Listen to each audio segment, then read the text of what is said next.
Olá a todos! Vamos começar essa nossa análise com uma pergunta que todo mundo que estuda negócios já se fez em algum momento. Vender é uma arte ou é uma ciência? Bom, nesta nossa conversa de hoje, a gente vai mergulhar fundo em uma metodologia de vendas que prova, na verdade, que é uma combinação muito poderosa das duas coisas. Para quem está na graduação de administração, de marketing ou áreas afins, a teoria é, claro, fundamental. Mas o que realmente move o ponteiro no mundo real é a prática, é saber aplicar o conceito.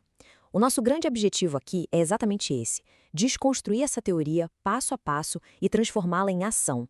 A gente vai analisar desde a mentalidade que forma um profissional de alta performance até as táticas, digamos, mais psicológicas para fechar um negócio de verdade.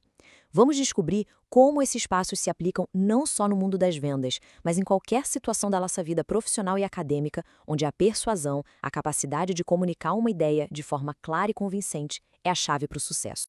E aqui está o nosso roteiro, o caminho que a gente vai percorrer junto. Primeiro, vamos começar pela fundação, pelo alicerce de tudo, a mentalidade. O que é que separa os amadores dos verdadeiros especialistas? Depois, a gente parte para a ação, para o trabalho prático, com as estratégias de prospecção, aprendendo a construir a nossa base de clientes. Em seguida, o terceiro ponto é dominar a arte da apresentação, usando o clássico modelo AIDA.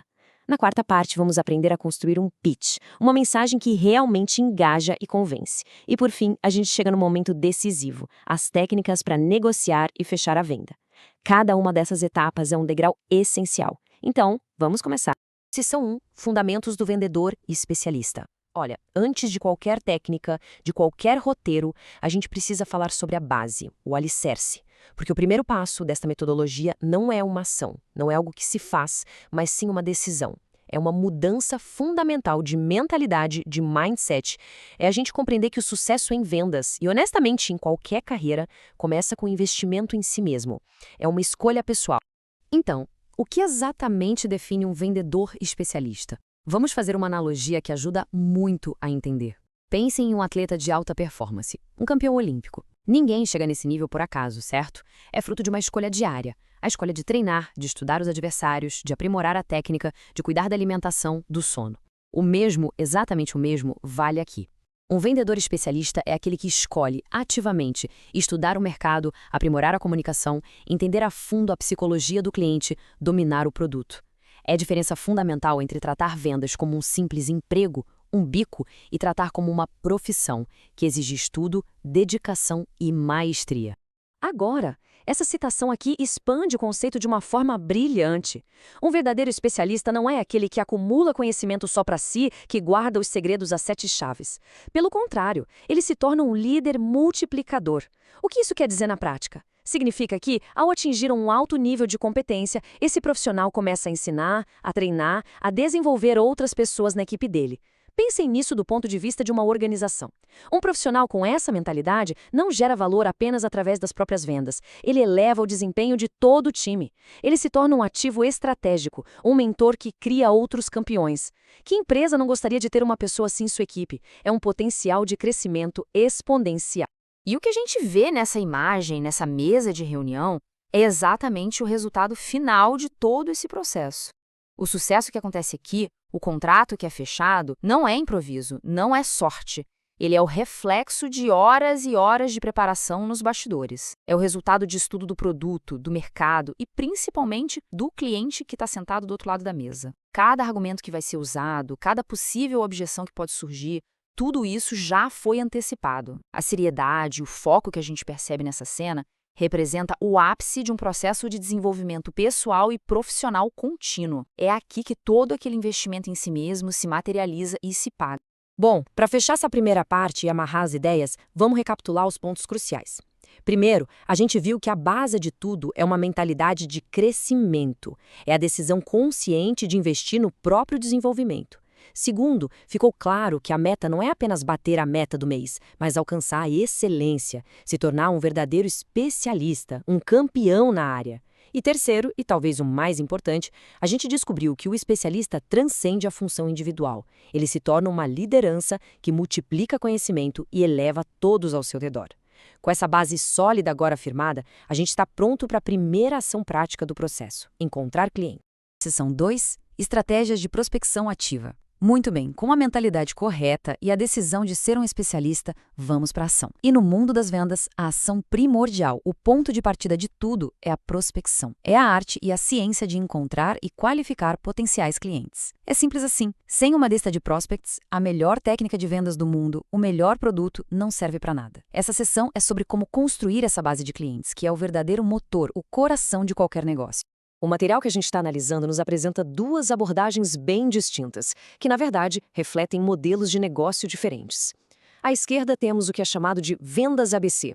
É um modelo baseado em parceria. O vendedor especialista, que é o A, treina um consultor, o B, para que ele chegue até o cliente, o C. É um modelo de mentoria, de multiplicação.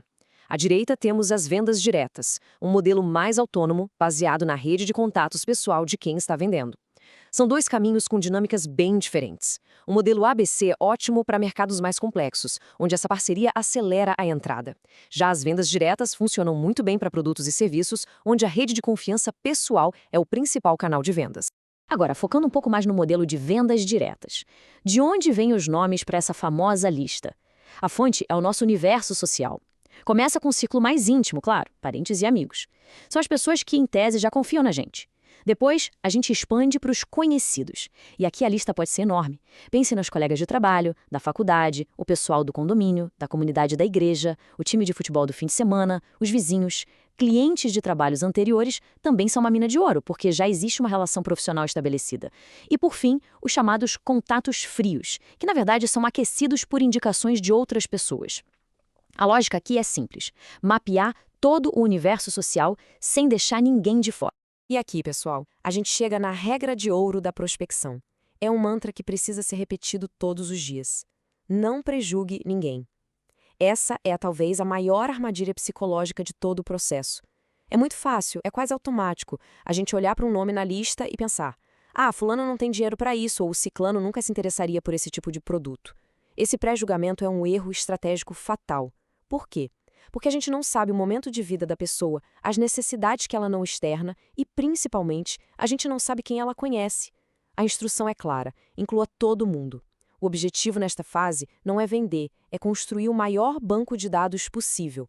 A qualificação, a filtragem, vem depois. Primeiro, o foco é na quantidade. A análise também nos dá uma visão fascinante de como transformar a venda direta em um negócio de família organizado e profissional. É preciso pensar nisso como uma microempresa, que precisa de estrutura para funcionar. É fundamental definir papéis claros. Quem tem mais habilidade para o primeiro contato, para marcar as visitas, quebrar o gelo? Quem tem o perfil para fazer a apresentação do produto, para negociar e fechar? Quem vai cuidar da logística, da entrega e do pós-venda, que é crucial para garantir a satisfação e fidelização do cliente? E talvez o ponto mais sensível e importante: como os ganhos serão divididos de forma justa, baseada na contribuição de cada um. Sem essa organização, o que poderia ser uma grande força pode acabar virando uma fonte de conflito e dor de cabeça. Resumindo então esta sessão importantíssima sobre prospecção, a gente viu que existem dois modelos principais, um mais colaborativo e outro mais autônomo. Aprendemos que, no modelo direto, a lista é construída a partir de todos os nossos círculos de relacionamento, sem exceção. A regra mais importante, a regra de ouro, é não prejulgar ninguém, focando sempre em construir a lista mais extensa possível. E por fim, a gente entendeu que a organização e a definição de papéis são a chave para a eficiência, principalmente quando se trabalha em família. Agora que temos a lista de nomes, a pergunta que fica é: o que dizer a essas pessoas? Como a gente deve estruturar nossa abordagem? Exatamente isso que veremos a seguir. Seção 3, o modelo AIDA. Muito bem, com a mentalidade correta no lugar e uma lista de potenciais clientes em mãos, o próximo passo lógico é a apresentação. Mas como a gente estrutura a nossa mensagem para ser eficaz? Aqui, a gente recorre a um verdadeiro clássico do marketing e das vendas, o modelo AIDA. Ele existe e sobrevive há décadas por um motivo muito simples. Ele não é só uma técnica de vendas, ele é um mapa da psicologia do consumidor. Ele foi projetado para guiar a mente do cliente passo a passo, desde o primeiro contato até a decisão final de compra. As 4 letras de AIDA representam as 4 fases dessa jornada. Primeiro, A de atenção. Em um mundo onde somos bombardeados por informações, o primeiro e maior desafio é ser notado. Segundo, I de interesse. Uma vez que temos a atenção, precisamos mantê-la, e isso é feito despertando a curiosidade com uma promessa. Terceiro, D de desejo. Aqui, a gente entra no campo da emoção. O objetivo não é mais fazer o cliente apenas entender a solução, mas querer a solução, se ver com ela. E por último, o segundo A, de ação. Com o desejo estabelecido, o passo final é conduzir o cliente, de forma clara, a tomar a decisão de compra. E este gráfico aqui ilustra de forma brilhante um ponto crucial. O tempo é o nosso recurso mais valioso e escasso. Olhem bem para isso. Segundo o modelo, a gente tem apenas 5 segundos para capturar a atenção. 5 segundos! É menos tempo do que a gente leva para pular um anúncio. Se falharmos aqui, todo o resto do processo fica comprometido. Depois temos cerca de 30 segundos para transformar essa atenção inicial em interesse genuíno. E, finalmente, uma janela de até 5 minutos para construir o desejo. Isso mostra a intensidade e a precisão necessárias em cada etapa. Cada segundo conta e a primeira impressão é, literalmente, tudo. Então, como vencer essa batalha dos primeiros 5 segundos? A resposta, surpreendentemente, não está no que se diz, mas no que se faz. A comunicação não verbal é a chave. Um sorriso genuíno, que quebra barreiras e desarma. Um aperto de mão firme que transmite segurança e confiança. E o contato visual direto, o famoso olho no olho, que demonstra honestidade e presença. O mais incrível é que antes mesmo de uma única palavra sobre o produto ser dita, esses 3 gestos simples já construíram uma base de confiança e rapport. A venda de fato começa aqui. Certo, a atenção foi capturada com sucesso. Agora, os próximos 30 segundos são para gerar interesse. E como se faz isso? A chave é apresentar o problema que o cliente tem, e às vezes é um problema que ele nem sabia que tinha de forma tão clara, e imediatamente acender uma luz no fim do túnel, a promessa de uma solução. É mostrar a dor e em seguida oferecer o remédio. É a famosa e eficaz estrutura problema-solução. Toda oferta que se torne irresistível, segundo a fonte, começa com uma promessa clara, relevante e convincente. E agora chegamos ao coração do modelo AIDA, a fase do desejo. Esta citação resume perfeitamente a psicologia por trás de toda a decisão de compra. As pessoas tomam decisões baseadas na emoção.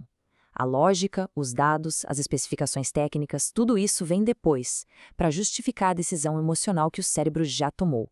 Portanto, a fase do desejo não é sobre listar características do produto, é sobre conectar a solução que se oferece aos sentimentos, aos medos, às aspirações do cliente. Ninguém compra um carro de luxo apenas pelo motor, compra pela sensação de status, de segurança, de liberdade. É aqui, na emoção, que a venda realmente acontece. Para concluir esta sessão, vamos solidificar o que aprendemos. O modelo AIDA nos dá o esqueleto psicológico da nossa apresentação. A gente viu que o tempo é um fator crítico, que a atenção é conquistada principalmente com sinais não verbais e que o desejo é o motor emocional da compra, o verdadeiro ponto de virada. Agora que a gente tem o esqueleto, precisamos colocar a carne nos ossos. A gente precisa do conteúdo, da história. E é exatamente disso que se trata o nosso próximo tópico, a estrutura do pitch de vendas. Seção 4, persuasão, a estrutura do pitch. Se o modelo AIDA é o esqueleto da nossa apresentação, o pitch de vendas é a carne, são os músculos, é o conteúdo que dá vida e forma a essa estrutura. Nesta sessão, a gente vai ver como construir uma mensagem, uma narrativa de vendas que seja objetiva, atraente e, acima de tudo, altamente persuasiva. Primeiro, vamos definir bem o que é um pitch de vendas. É importante tirar da cabeça a ideia de um roteiro decorado e robótico. Pensem no pitch como a melhor versão da história do seu produto ou serviço contada em poucos minutos. É uma mensagem cuidadosamente construída para ser, ao mesmo tempo, objetiva, sem enrolação e irresistivelmente atraente. O objetivo é duplo. Primeiro, mostrar o valor da solução de forma cristalina. E segundo, manter o ouvinte engajado, conectado do começo ao fim. Um bom pitch deve estar na ponta da língua, pronto para ser usado em qualquer oportunidade que surgir. A forma mais eficaz de construir um pitch memorável é através do storytelling, da contação de histórias. E toda boa história segue uma estrutura clássica. Primeiro, o personagem. Mas atenção, o herói da história não é a empresa, não é o produto, é o cliente. A história começa mostrando que a gente entende o mundo dele, o contexto dele. Depois vem o problema, o dragão que ele precisa enfrentar. Quais são os desafios, as dores, as frustrações dele? O terceiro passo é o planejamento. Aqui entra a nossa solução, mas não como um produto, e sim como a espada mágica que vai ajudar o herói na sua jornada. E, finalmente, o sucesso. É preciso pintar um quadro vívido da vitória, do futuro melhor que ele vai alcançar com a nossa ajuda. E dentro dessa narrativa, a gente insere elementos táticos para dar peso e credibilidade. Ao apresentar o problema, por exemplo, usar dados e estatísticas mostra que ele é real e urgente. Ao falar do valor da solução, o foco deve ser nos benefícios, na transformação que ela causa. Em seguida, a gente traz a prova social, prêmios, certificações, reconhecimentos que constroem autoridade. Mas talvez o elemento mais poderoso de todos sejam os cases de sucesso. Contar histórias de outros heróis que venceram o mesmo dragão com a nossa ajuda torna a solução tangível, real. E, por fim, o engajamento. Nunca termine com um ponto final. A história deve terminar com uma pergunta aberta, convidando o herói a começar a sua própria jornada. Essa citação é possivelmente o resumo mais importante de toda a filosofia de vendas moderna. Ela encapsula a mudança de paradigma de um discurso focado no eu, minha empresa, meu produto, para uma narrativa focada no outro. Quando o cliente se vê como o herói da história, a conexão emocional é imediata e profunda. O nosso papel na história muda drasticamente. Deixamos de ser o protagonista para nos tornarmos o mentor, o guia sábio, aquele que oferece a ferramenta ou o mapa para que o herói vença a sua batalha. Resumindo esta sessão, a persuasão moderna não é sobre empurrar produtos, é sobre puxar clientes para dentro de uma história onde eles são os verdadeiros heróis. Para isso, a gente usa a estrutura da jornada do cliente, fortalecida com dados e provas sociais, para criar uma narrativa que seja convincente e memorável. A regra de ouro é simples e inegociável, a história é sempre sobre eles, nunca sobre nós. Com essa poderosa ferramenta em mãos, estamos prontos para o grand finale, o fechamento. E assim, chegamos à nossa quinta e última sessão, o fechamento e a negociação final. Depois de construir a mentalidade correta, encontrar os clientes certos e contar uma história poderosa, a gente chega ao momento da verdade. Para muitos profissionais, essa é a parte mais temida, mais desafiadora. Mas a gente vai ver agora como, com as técnicas certas, o fechamento se torna a conclusão natural e bem-vinda de uma ótima conversa, e não um momento de pressão. Este quadro nos mostra algumas táticas de fechamento muito inteligentes. As perguntas de comprometimento, por exemplo, são pequenos sims que se coletam ao longo da conversa, como: isso faz sentido? Essa solução resolveria aquele problema que conversamos? Isso cria um caminho de concordância. A valorização eleva a conversa do produto para o impacto dele na vida da família. A ancoragem de preço é uma tática psicológica fascinante. Em vez de comparar o preço com um concorrente direto, o valor é ancorado em algo diferente e cotidiano. Por exemplo, o custo de um sistema de segurança pode ser comparado ao valor de 2 cafés por dia. Isso recontextualiza o investimento completamente. E por fim, a chamada para ação, que é o pedido claro e direto para fechar o negócio. O material também nos dá uma dica estratégica crucial sobre como apresentar o preço. A recomendação é sempre começar pelo valor total, o preço à vista. Por que fazer isso? Porque psicologicamente esse número se torna a âncora na mente do cliente, estabelecendo o valor percebido do produto no ponto mais alto. A partir daí, qualquer condição de parcelamento ou um desconto para pagamento à vista parece um grande benefício, uma concessão valiosa.